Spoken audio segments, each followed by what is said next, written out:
Welcome, everybody, to the Winner's Circle Sports Betting Channel. This is the Winner's Circle Sports Betting Podcast, and it's brought to you by our sponsor, GamblersWorld.net, where you'll find 10 of 11, actually, of the finest handicappers in the country right now, as we've added Ricky Tran to the mix, young man who's very sharp, and also us three, myself, Ross Benjamin, the guy in the top right-hand corner, Jesse Trump, and also Mr. Sean Higgs. Anyway, all right, let's get her going, boys. Let's talk sports. You know, we're not politicians. We're sports handicappers. Sean, you're going to be looking at the Astros and the Mets, and it'll be this game is going to be huge. Huge. Ronel Blanco and Jose Quintana. 7:10 p.m. Eastern time from Citi Field. Right now, the Houston Astros are minus 115 road favorite. The total's 8.5. This line jumped out at me because the Mets are playing so good over the last few weeks. And Houston's starting to come on a little bit. Great. But, so great, Ross. They've won 15 of the last 21 games. Just humongous play by the Mets. Excellent. That's my Trump as he goes into things. Yeah. Sorry. All right. Go ahead. I'm sorry. No, you go ahead. It's your floor. Yeah. How about both? You know, the way these teams started. Astros, what were they, like 15 games under 500 at one point? The Mets look like people were abandoning ship weekend. They're both 500. Somebody's going to be over 500 today. The Astros are 40 and 40. The Mets are 39. Someone will be 500. And I don't want to say for the Mets to make a run to the division there, because Phillies are, I think, playing right now probably the best of the NL. But man, who had the Mets making the playoffs? I didn't have the Mets making the playoffs before the season started. I am shocked that they've played this well. Now, with all that being said here, I had to take the Astros as a small road fave. I know the Mets they're both hot as hot, the two of them. I just have to look at the way Blanco's pitched. I know he had the whatever sticky sandpaper, whatever he had going on. Whether it mattered or not, he is still pitching ridiculous. I mean, we like our whips. It's under one for the season. I mean, it's not like he had they pull out of, well, he's cheating. Well, is he still cheating? Does he still have the stuff on his hand? Are they allowing? Whatever the case may be, he's pitching lights out. Like we've talked about Louis Hill and Lugo and Suarez and Sanchez for the Phillies pitch away over the heads. This guy out of the blue, no hitter. Then he took a no hitter, getting into seventh inning. Clear edge pitching here over Quintana for me. Astros bats are coming alive. I'm taking the Astros here minus 115. And I'm not going to be greedy, Ross. You know, sometimes I like that run line, but I'm just going to go straight up minus 115 here. I got the better pitcher. And all in all, I do think I have a better team in Houston than the Mets. And it's not would I really love it more if it was the day after they spanked the Yankees in the series? Yeah, but both teams were off. They're on win streaks. They're playing. You can't really use that as an example of it's a letdown. Listen, you've won 6, 7 in a row, whatever the little runs are on. I got the better pitcher. I think I got the better team overall. I'm taking the Astros. Yeah, I agree with both of those statements. The better pitcher and the better team. The Astros have now won 7 in a row? 7 in a row. Yeah, and the Mets, on the other hand, been on a nice roll themselves. Yeah. I think 10 of their last 12 or something like that, 14-4 in the last 18. And they're getting it done with hitting more than pitching, the Mets. I mean, you look at how many runs they put up recently, Sean, 11, 14, 7. They had a 3 in there and a loss, 11, a 1, a 5, a 9, a 12. This is a team that's putting up a lot of runs and getting a lot of hits, double-digit hits in 1, 2, 3, 4 and 1, 5 and 1, 5 and 3, 7 of their last 10 games. They've had double-digit hits. On the other hand, you look at the Astros, their pitching has been terrific. They've allowed 2 runs or fewer in their last 4. And also in, 7 of their last 9 games. they've allowed 2 runs or fewer. Or So us, as much as they are 48 and 28 to the under, and that's a combination. The pitching has been solid all year, yeah, and they have not really been hitting the ball well. The average is there; they just haven't been knocking in runs. I think they lead the league in batting average, or right up towards the top. But this month, I think they have 150 something run score. They've actually yeah. found the bats of or the ball has found the openings to drive some runs in now. It's not like a bunch of nonsense 2-out hits for them. Yeah, before you guys jump into the under on this game, meaning the viewers, and I don't know what Jesse's going to add to this. We'll give him a chance to intervene here, but Houston's bullpen has allowed 5 home runs over their last 7 with a 4.91 ERA, and the Mets 4.44 ERA over their last 7, and they've allowed 4 home runs in their last 7. So, I mean, if you're going to use an under here, I would be more inclined to look at the total in the first 5. But I agree with Sean. I mean, I think, Jesse, this is one of those think like an odds maker's pick because everybody in the metropolitan New York area and the Mets being a high-profile team in the New York market, being as hot as they are, but people forget that Houston has won 7 in a row. Yeah, but here's Houston a favorite here on the road against a red hot Mets team. So, your take, buddy. Yeah, no, I agree with both you guys. But you look at Sean talked a lot about Blanco and how good he's been. And aside from like one bad start, I think maybe 1 or 2 bad starts after the incident with the suspension, he's been lights out. And if your reasoning is mostly based on the starting pitcher, I got to go with the first 5 innings and eliminate the bullpens, as you were speaking about, Ross. I don't particularly trust Houston's bullpen, but it's hard not to want to back Houston when Blanco's pitching, and he's probably not going to go 9 innings today. So give me the first 5 with Houston. No, but he goes deep into games, I believe. Let me take a look at that, Sean. If you know off the top of your head, chime in. But I think Blanco gives you a healthy amount of innings on average. He'll go 7. He averages 6. I take that back. But over the last 3, 6 plus. Six is good. I mean, honestly, in this day and age. But over the last 3, he's gone 7 and 7 in the last 2. And then 6 in the third one. So 6.7 innings pitch. He does minimize a bullpen that is a little bit questionable because a lot of times the bullpen, it's not the back end of bullpens that hurt you. It's when they have to come in and it's the middle relief guys that hurt you more than back end. Not always the case, but that's the way I look at things. And also Quintana, he's been less than impressive this year, but his last 2 starts have been good against San Diego and the Cubs. 12 and a third innings pitched, 1 earned run allowed on 6 hits, while striking out 14 and walking 3. So we'll see. But I do agree with Sean on this one. Jesse, let's get to your play, and that's the Yankees and the Rays. And boy, oh boy, the Yankees have fallen off a cliff. And before it was they were getting great starting pitching. Now their starting pitching over the last 3 games has been brutal. I mean, you had Garrett Cole get rocked. You had Luis Gil get rocked. And then last night, was it Rodon that got rocked last night? Yep. Yeah, Rodon that got rocked last night. So now they're starting. Now they benched Gleyber Torres. They've benched DJ LeMahieu. They're missing Mike, or I keep calling him Mike Stanton, Giancarlo Stanton. What's your take here, Jesse? Because right now the Yankees, even with their struggles, are a minus 115 road favorite. The total's 8.5. Stroman against Kikuchi.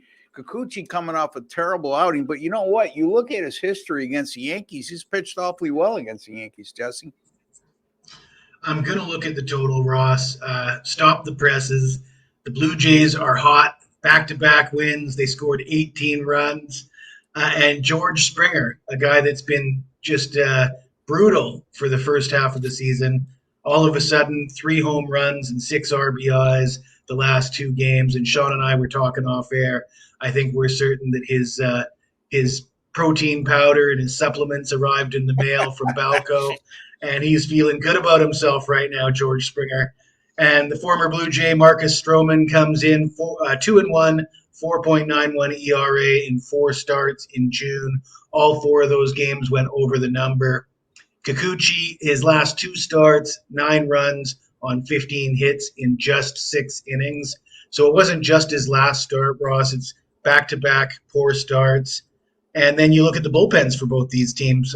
The Yankees had the best bullpen in baseball in the first 6 to 8 weeks of the season, and they've dropped all the way to 10th, which means they've been pretty bad the last month or so. Horrible. And then the Blue Jays 25th in the majors with a team ERA of 4.52 among relief pitchers. So bad bullpens, starters coming off poor outings. You got a Blue Jays team that scored 18 runs in its last 2 games, and you got George Springer feeling good about himself. I'll take the over 8.5. There you go. Over 8.5. Yankees and Blue Jays and George Springer. He's sure to get a urinalysis test very soon. So we'll see. Anyway, again, what bothers me again with the overpick, Jesse, is it's not like the Yankees are crushing the ball, and they're so dependent on the long ball and taking Stanton out of the lineup and nobody else contributing above and beyond Aaron Judge and Soto. And you look at Kikuchi since last year. He made 2 starts last year versus the Yankees and 2 this year versus the Yankees. And in those starts, he went 22 in the 3rd innings and allowed 3 earned runs. That's pretty darn good. Only in 4 hits per start. So his whip is great. His ERA is great against the Yankees. And he's had, it's a pretty good sample size, 4 starts since the beginning of last season. Sean, anything you want to add to that? You're muted, Sean. Sorry. Astros lead the league at 263, by the way, as we were talking about the other one. Yep. And speaking of that, Yankees versus lefties, talk about Kikuchi's numbers there. Well, they're hitting like 235 versus lefties. They're not good versus lefties. Yeah. And as you said, Russ, all they do is hit homers. This is the problem with the Yankees. Why we've gone into these little things, and as Yankee fans, they have now lost 4 in a row, 7 of 8, 8 of 10, whatever, 10 of 13. They are slumping, and that's what happens when your pitching that was pitching well over its head comes back to earth a little bit, and your lineup is exposed for what it's been for the last 5 years. Why are we shocked here with this lineup? Gleyber had 1 good year, and he went to the ALCS, right? And Judge's rookie year when Judge hit 52. Gleyber had a great year, I think 2018, whenever that was. What do you got from this team? LeMahieu had a good season coming over from the Rockies, and then he's fallen off the cliff. The guy was on pace for a Hall of Fame career. Now what happened to this guy? He can't hit. Gleyber can't hit. No, Ben Rice. Yeah, Ben Rice. I mean, that's who we got now rolling in here. They got problems. The guy they picked up from Oakland this week. J.D. Davis was waived from the A's, and the Yanks pick him up. That's he was going to AAA, and they traded for him. They didn't get him off of waivers. They traded for him. That's if you think the Yanks are going to go on some kind of run here and get to the World Series, you know it's not happening because they're bargain shop. They didn't call Miami for Josh Bell and Luzardo's on the injured list or any pitcher out of the Marlins stable just to get another arm. No, they didn't call the White Sox for Vaughn. There's a big first baseman you'd like to have. No. Let's get a guy DFA'd by a team with 20 wins. Yeah. All right, Yank fans. If you make the playoffs, you're getting knocked out in the first round anyway. So Soto goes to the Mets. There you go. Put it in stone. Get the pen out. Yeah, the Yankees over their last 7 games hitting 189 as a team. They're averaging 3.7 runs per game, and the only reason for that is they've hit 8 home runs over those 7 games. And that's really not a lot for them in terms of home runs per game. Their season average much higher than that. The thing with the Blue Jays, and I know Jesse mentioned their bullpen. Yeah, again, this is where I don't get caught up with season numbers. Their bullpen is at 4.52 for the year ERA, but you look at their last 7 games, their bullpen has pitched really well. 288 and 116. And I think sometimes, and I'm not criticizing Jesse for this, but I hear a lot of handicappers and a lot of viewers sometimes they get caught up in looking at season numbers instead of what's been going on recently. Now, I will say this, like I mentioned, the Blue Jays have given up 4 home runs, their bullpen, despite that 2.88 ERA. And when you're facing a team like the Yankees, who have some power, albeit it looks like just 2 guys right now. I mean, the other guy is Verdugo is falling off the map as well. So a lot of concerns in the Bronx. And any other thing you want to add, Jesse, before we leave? Nope, I think you guys covered it nicely. I just want to say, you talk about the what have you done for me kind of lately. This is what baseball, 162 games. Yeah. I just said the Mets and Stros, 2 teams left for dead in April. The Stros, they look terrible. And yet here they are, probably going to make the playoffs again. And if they somehow it's not about you got to look at a little block of how teams are playing as of now. That's why you have win streaks and losing streaks, and teams come out of the blue. You can't just base it on entire season. Entire seasons, yeah, that's great, but we call them what? Compilers? You look at a football player. How the heck did he get that? Oh, it's 1,000-yard rusher at 75 yards a game. I'm shocked. It's meaningless. Yeah, I mean, in the football season, maybe I put a little more emphasis on season numbers, but even then, as the season progresses beyond the halfway point, I'm looking at what's going on recently. But like you just said, Sean, I mean, Major League Baseball is a 162-game season. There's going to be a lot of ebbs and flows in terms of numbers, whether it be how your starting pitchers have fared recently, how your bullpen has fared recently. A team like the Yankees, now they're hitting 189 as a team. And this team that looks so explosive offensively is looking anemic right now. Well, that's the thing. They're what, 3-9? Yeah. 3-10 over the last 2 weeks. Yeah, well, that's what happens when you hit 204. You're not going to win. I don't care who you are. You're not winning many games hitting 204 for 2 weeks. Yeah. Well, went 189 the last 7 days. So it goes beyond that. Like Sean just said, the 204 over the last 2 weeks. It's not very good. And their starting pitching that's been so good throughout the course of the year and was their strength is just falling apart in the last 3 games.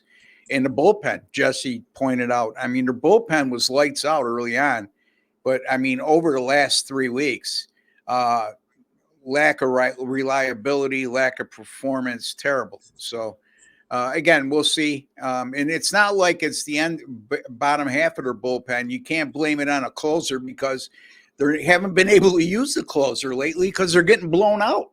Yep. So, and any other comments, guys, before I get to my game?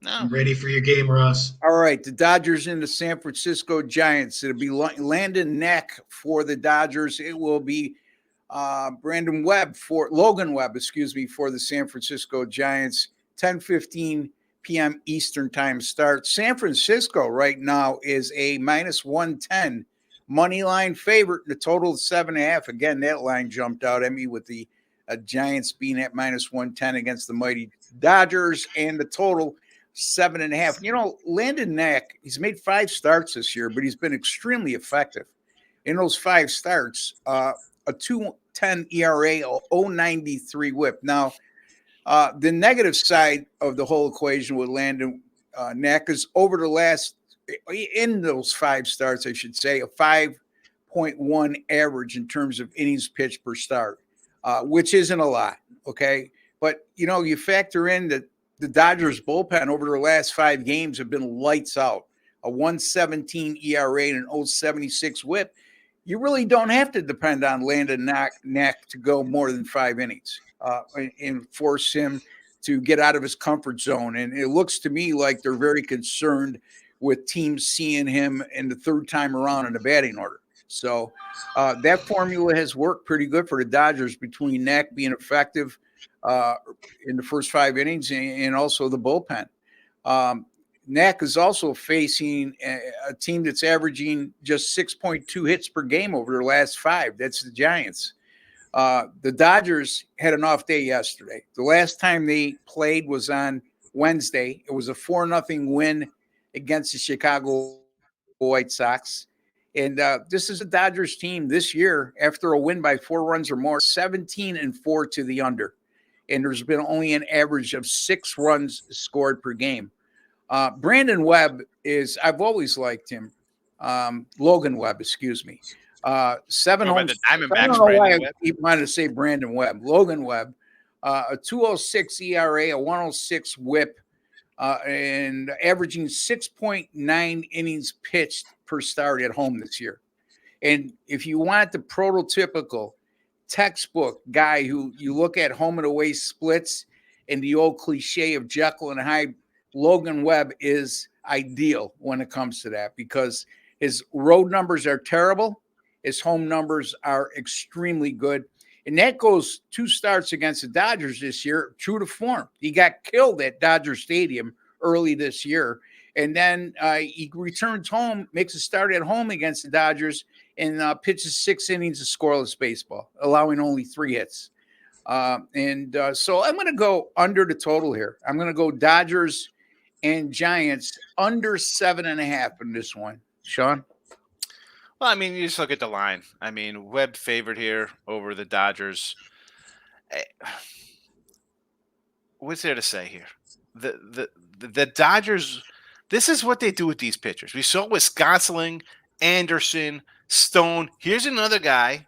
We're going to come out and throw 5 innings. This is why I'm not a huge Dodger supporter, because you got a bunch of starters who come in and throw 5 innings. The bullpen's going to be wrecked by September. You're going to give me Webb at home here. I'll take it. And this is a spot where I'll get greedy and go run line. This is a greedy run line spot for me. What is the number on here? Find me a run line for Webb at home here. I will go greedy style because I don't know. That's the way I roll. I like the Dodgers run line here. The Giants run line, and it is a nice, hearty plus. What do we got here? Plus 165. Got a 165 here, I think. Trying to see here. Well, actually, it's the Dodgers that are the run line favorite here. Let's see I think we may have had a change in the money line recently.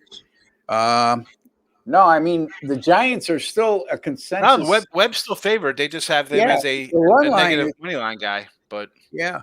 What they're saying, basically telling you is they feel like, I don't know what they feel, because that's a very confusing mix right there, where you got a team as a 110 to 115 favorite. High as a matter of fact, the Giants are minus 118 right now at DraftKings.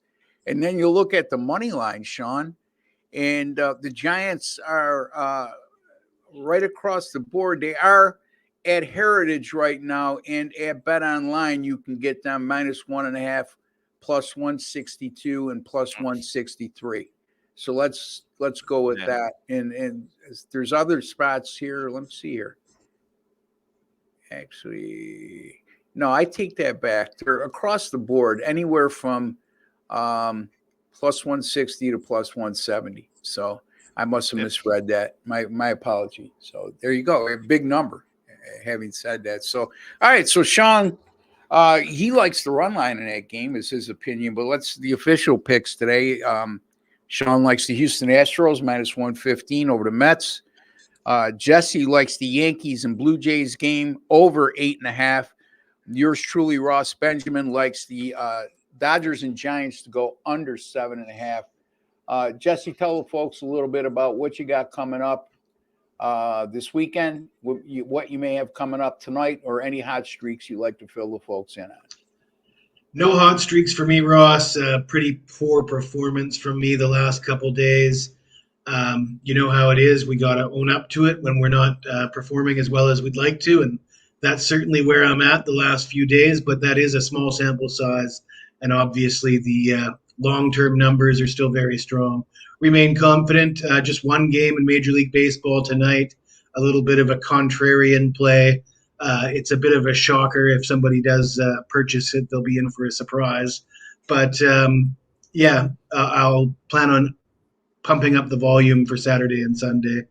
Maybe throw some soccer in there, but a light card today, coming off back-to-back losing days. Hey, your homeland plays tonight, Canada against Chile. Canada coming off that big upset win. And again, they're a dog. I think 2-1 dog, if I'm not mistaken.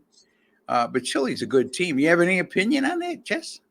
I don't follow the Copa America as closely, especially when it's going on at the same time as the Euros, because the Euros are just it's a higher quality tournament. I'm more focused on the Euro tournament, but we'll see. We'll see if I get into any Copa America games later on in the month.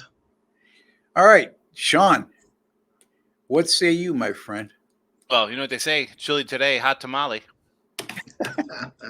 There you go. Hot streaks are tough for me because I'm more of a hitting around the 500 mark at plus money stuff. So you'll never see monster 8-2. Rarely see big runs like that. But I had my big game last night. I had the Blue Jays. I got another top play up today on the Gamblers World website. Go get it. We'll be loaded up with baseball. I'm excited.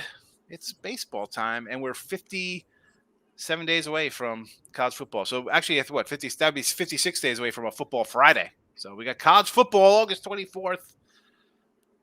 So I'm excited for. You got to move on. Baseball's, it's almost Christmas when you look at it. It's almost 2025. The way I work my tiny brain in my head, I'm like, you know what?